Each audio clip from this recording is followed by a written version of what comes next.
Dan pemirsa, untuk membahas lebih lanjut terkait kasus dugaan pemerasan penonton DWP yang berujung pada pemecatan Dir Narkoba Polda Metro Jaya, telah bergabung bersama kami Komisioner Kompolnas Yusuf Warsim. Selamat malam Pak Yusuf. Selamat malam Mas Bremana. Baik, Pak Yusuf, ini terkait dengan PTDH terhadap Kombes D, kemudian juga kepada Kanit Y, dan juga sidang etik yang dilakukan di Propam, apakah sudah cukup profesional, Pak Yusuf? Ya, kami tentu sangat prihatin yang tadi pagi sidang Komisi Kode Etik telah selesai memberikan putusan kepada dua oknum yang terkait dengan dugaan pemerasan di acara DWP kemarin beberapa lalu itu, yang itu menjadi sorotan publik. Dalam pantauan Kompolnas, tentu ini merupakan langkah cepat, langkah responsif yang dilakukan oleh Polri untuk menunjukkan komitmen bahwa apabila ada oknum yang diduga melakukan pelanggaran dan penyimpangan, tentu institusi tidak akan mentolerir. Ini sungguh terlihat jelas. Nah, dalam pantauan Kompolnas, pelaksanaan sidang Komisi Kode Etik yang itu sudah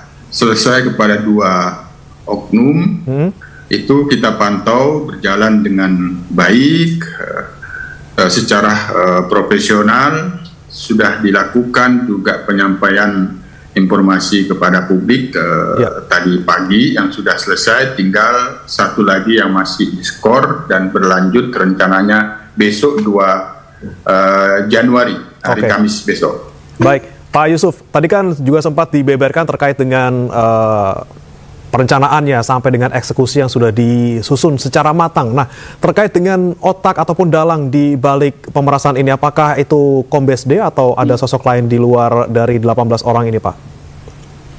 Sejauh ini prosesnya ini kan sebenarnya apabila kita telaah fakta-fakta yang ada itu ya,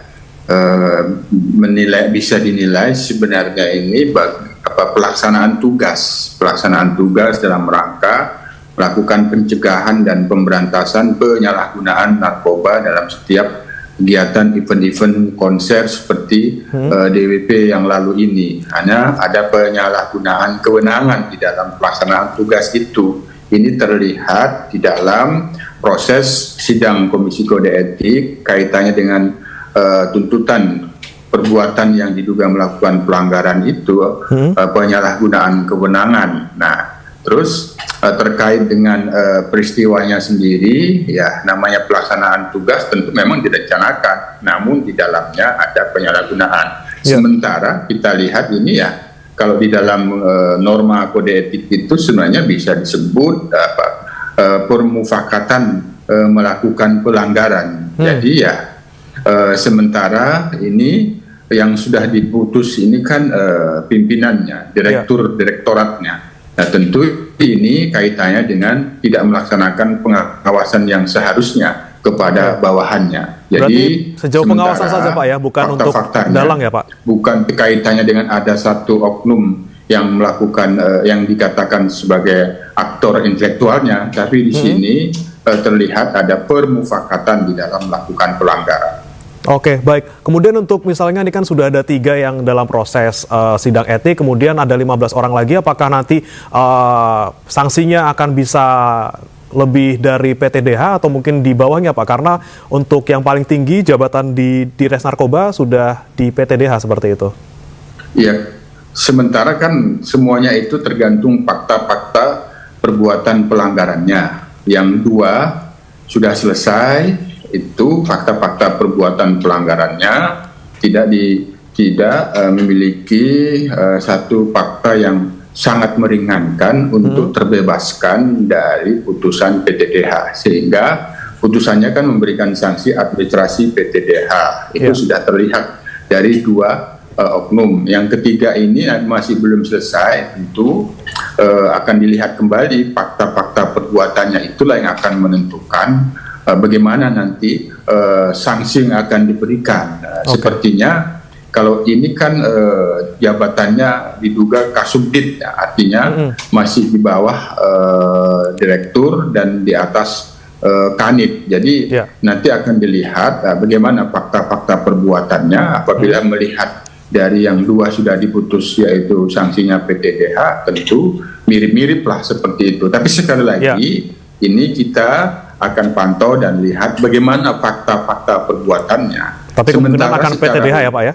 Ya, sementara kan secara umum ini kan dugaan pelanggaran yang dilakukan ini kan terkait dengan tidak hanya institusi kepolisian yang tercoreng, tapi juga nama baik bangsa dan negara karena korbannya itu adalah warga negara asing. Artinya secara kelembagaan negara tidak bisa menjaga nama baik itu, yaitu nama baik bangsa dan negara. Tentu ini sangat berat. Apabila itu yang menjadi pertimbangannya, nama baik bangsa dan negara. Itu. Pak Yusuf, kalau terkait dengan aliran dana 2,5 miliar ini Pak, apakah sudah didapatkan kira-kira kemana dan ke siapa saja Pak?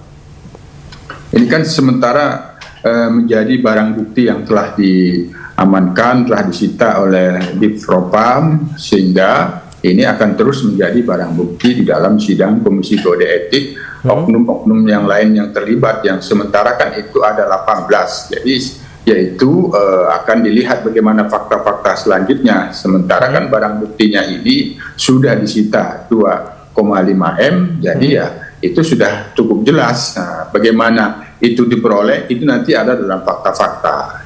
Oke, tapi alirannya masih belum tahu Pak ya, ke luar negeri atau kemana gitu, belum ada keterangan yang dari sidang. Sementara kan dana uang barang bukti 2,5 M itu kan sudah disita oleh dari tangan oleh Divpropam. Berarti tidak ada yang bocor ya Pak ya? Iya. Oke, baik kalau gitu. Terima kasih Pak Yusuf Warsim, Komisioner Kompolnas sudah bergabung bersama kami. Kita kawal terus kasus ini. Selamat malam. Terima kasih.